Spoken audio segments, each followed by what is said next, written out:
Bismillahirrahmanirrahim. Assalamualaikum warahmatullahi wabarakatuh. Waalaikumsalam. Waalaikumsalam warahmatullahi wabarakatuh. Bahkan kami dari kelompok 10 mata kuliah Islam dan Ilmu Sosial Humaniora akan mempresentasikan makalah kami yang berjudul Islam dan Generasi Z. Sebelumnya, perkenalkan saya sendiri selaku moderator Adnia Melianasari beserta dua teman saya selaku pemateri yaitu Muhammad Rizky Prasetyo Wibowo dan Rifan Ahmad Fatur Rahman. Baiklah, untuk mengefektifkan waktu, mari kita simak. Penjelasan pertama akan disampaikan oleh Rifan Ahmad Fatur Rahman. Kepadanya dipersilakan. Baik, perubahan generasi ke generasi. Generasi baby boomer, generasi ini lahir pada tahun 1946 sampai dengan 1964 atau sekarang berusia 54 sampai 71 tahun. Generasi ini disebut dengan generasi baby boomer karena pada tahun tersebut atau tepatnya setelah Perang Dunia II terjadi ledakan pertumbuhan manusia. Selanjutnya adalah generasi X. Generasi ini lahir pada tahun 1965 sampai dengan 1980. Generasi ini juga dikenal dengan generasi baby bust. Hal ini disebabkan penurunan jumlah kelahiran pada masa ini. Selanjutnya adalah generasi Y. Generasi ini juga biasa disebut sebagai generasi milenial. Generasi ini lahir tahun 1980 sampai dengan 1995. Generasi milenial ini lahir bersamaan dengan perkembangan teknologi dan mahir dalam menggunakan teknologi. Yang terakhir adalah generasi Z. Generasi ini lahir tahun 1995 sampai 2000-an. Generasi ini lahir di era teknologi. Generasi ini juga biasa disebut dengan Igen. Selanjutnya adalah apa itu generasi Z? Generasi Z merupakan sebuah generasi yang lahir pada tahun 1997 sampai dengan tahun 2000-an. Generasi ini merupakan sebuah generasi yang masih muda. Sejak lahir, generasi Z sudah sangat akrab dengan teknologi. Generasi Z juga biasa disebut dengan generasi Igen.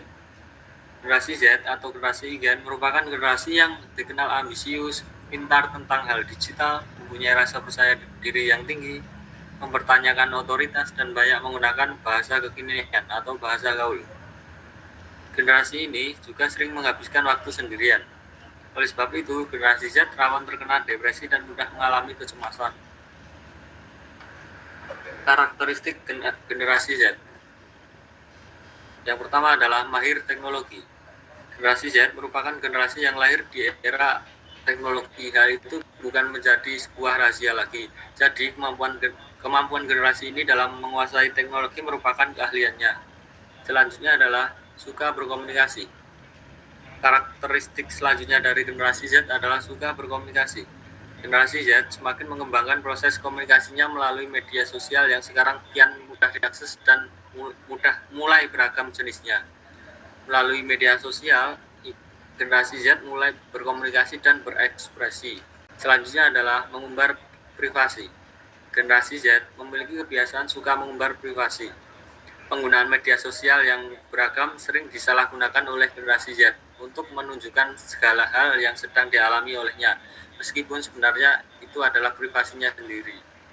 Selanjutnya adalah lebih mandiri. Generasi Z memang dikenal dengan generasi yang mandiri jika dibandingkan dengan generasi sebelumnya.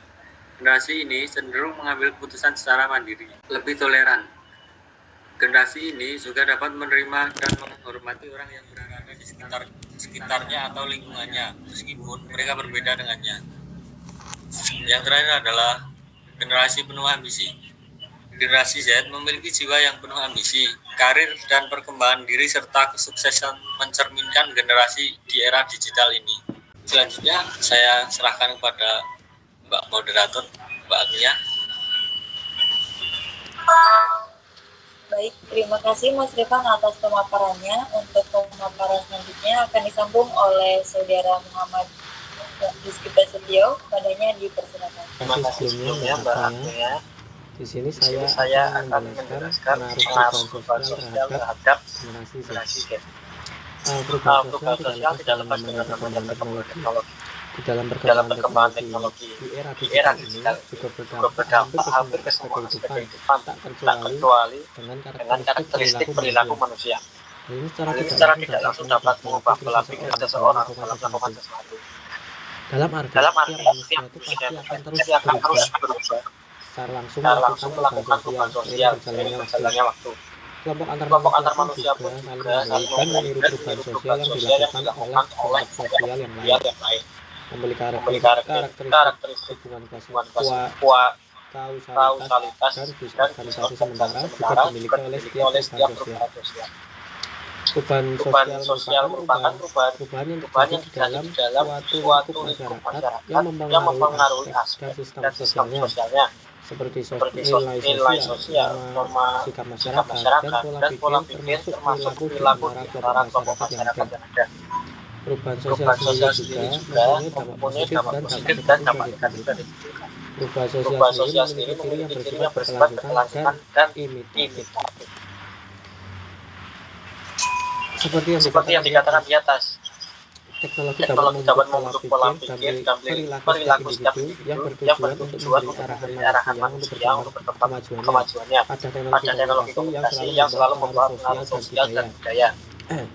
Perubahan pada cara berkomunikasi akan membentuk cara berpikir dan perilaku dan bergerak memanfaatkan teknologi demi kemajuan manusia. Nah, peralatan yang dibuat manusia pada akhirnya malah akan menjadi bumerang dan mempengaruhi kehidupan manusia itu sendiri. Dapat diambil contoh dengan manusia yang terlalu kecanduan dengan teknologi yang ada. Biasanya ia akan menghabiskan waktunya sendiri untuk berinteraksi dengan seseorang maupun kenalan secara online secara berjam-jam.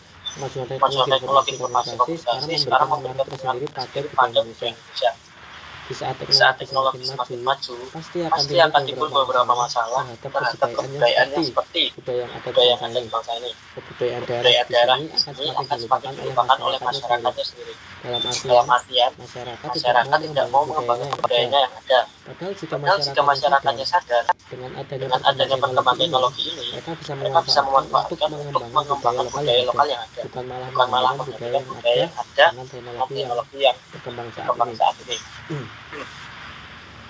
Pengaruh lain berdasarkan perkembangan teknologi yang relatif pesat ini dikhawatirkan berdampak tidak baik terhadap perilaku kehidupan masyarakat. Hal yang dikarenakan perubahan cepat pada teknologi yang sudah berubah budaya sebagian besar rakyat Indonesia. Hal ini dikarenakan perubahan itu sangatlah cepat dan teknologi itu setiap tahunnya pasti berkembang. Secara sadar, kemajuan teknologi itu membarui pola kehidupan rakyat. Perubahan dan perkembangan teknologi komunikasi mempunyai beberapa pengaruh kehidupan di dalam rakyat, baik pengaruh positif dan negatif.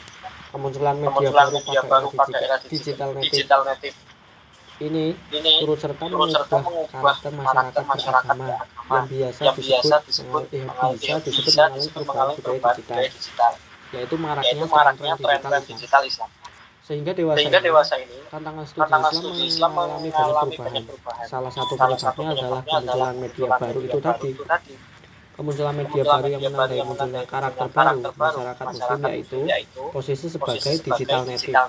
Contohnya ditunjukkan dengan adanya dukungan dari mesin pencari yang kita sebut Google, yang mana masyarakat Muslim dapat mudah mencari bahan informasi maupun referensi keagamaan yang diinginkan dimanapun dan kapanpun. Pada akhirnya dunia terasa terbebas dari batas-batas ruang dan waktu. Hal ini tersebut juga menjadi lumrah karena akses belajar keagamaan beserta proses interaksinya telah digitalisasi oleh kemajuan ilmu pengetahuan teknologi. Perubahan ini juga terjadi pada paradigma masyarakat yang menyesuaikan dengan tantangan di era digital. Misalnya masyarakat Muslim sebagai digital native cenderung mengkreasikan pemahamannya dengan doktrin atau ajaran Islam dalam bentuk tafsiran-tafsiran di media sosial atau media online. Dan terus perubahan sosial budaya masyarakat itu menjadi dampak kemajuan komunikasi lah. Media dan liputan yang setiap zaman itu tidak dapat dihindari eksistensi dan kemampuan rakyat dalam memanfaatkan teknologi itu harus sebaik mungkin, karena kalau jika tidak dimanfaatkan oleh masyarakatnya dengan baik, itu malah akan memberikan dampak negatif bagi masyarakatnya sendiri. Terima kasih. Begitu penjelasan dari saya. Terima kasih Mbak Agnia. Terima kasih. Itu penjelasan dari saya. Terima kasih Mbak Agnia.